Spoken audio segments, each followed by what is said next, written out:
Magandang araw sa inyong lahat at welcome sa aking channel.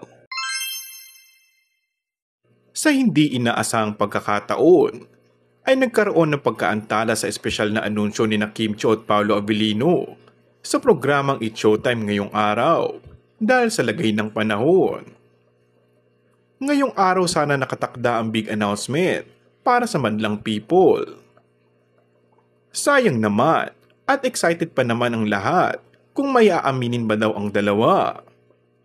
Dahil nga sa susunod na ayuda sa fans ay natsikang may relasyon nito. Handa na nga bang magsalita si Kim at Paolo para malinaw na ang isyu sa kanila o mananatiling tikom ang kanilang mga bibig, komento ng mga fans. Ngunit may mga naghihinala na ang anunsyong ito ay para sa pagsasama nilang muling proyekto. Kamakailan kasi ay maraming mga larawan na naglitawan sa social media na magkatabi sina Kim at Paolo na tila galing sa isang meeting. Super deserving nga ang Kim Pao ng isang pelikula.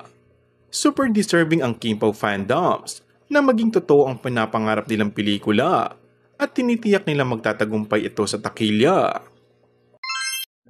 Kung bago ka lang sa aking channel ay mag-subscribe at pindutin na rin ang notification bell. Maraming salamat!